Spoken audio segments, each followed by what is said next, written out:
Olá, mundo virtual. Vamos continuar falando sobre o crack.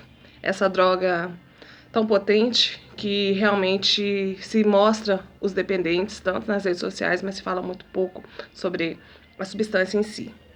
Bom, gente, uma pergunta. O crack é uma droga barata? Não. Não. Não, para o dependente ele não é barata. O que é o crack? O crack é a cocaína. Então, se você pegar um pino de cocaína para um dependente de cocaína e uma pedra de crack para o dependente crack, o dependente de cocaína ele usa muito mais tempo aquela substância. E o do crack, uma pedrinha, 10 segundos já era no cérebro, 10 minutos ele quer mais, e aquele pino, o usuário de cocaína, ele usa por mais tempo.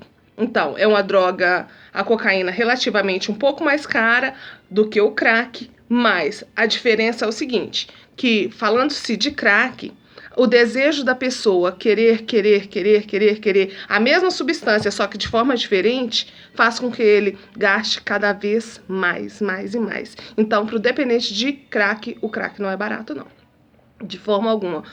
Muito pelo contrário, ela se torna extremamente cara. Falando do início do crack, né? Como ele surgiu, eu tinha falado algo no primeiro vídeo sobre isso. O interessante que eu descobri que os traficantes, gente, no início da década de 90, eles armaram uma estratégia de entrada do crack muito interessante, que deu muito certo no Brasil. Eles simplesmente, numa parte do estado de São Paulo, parou-se de vender determinadas drogas. Isso vocês podem ler matérias da época, você vai ver que eu tô falando a verdade. A pessoa chegava para comprar uma droga, não tem essa droga que você usa não, mas tem essa aqui de graça que você gosta de fumar, ela é assim de boa demais para levar. Tudo bem, o cara levava, não tinha outra para comprar, levava, usava.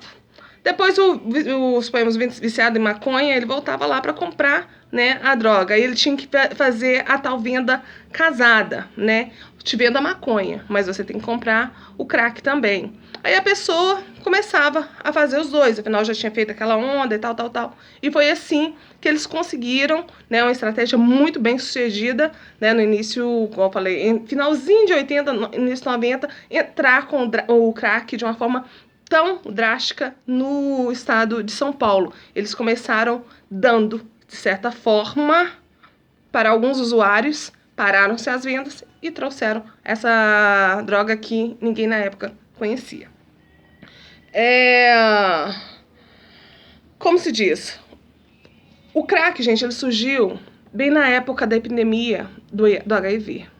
Então, para muitos, ele era como se fosse um redutor de danos. O que muitos estudiosos, eu sinceramente eu já estudei um pouco sobre esse negócio de redução de danos, eu ainda não tenho uma opinião muito formada. Talvez eu faça um vídeo sobre isso.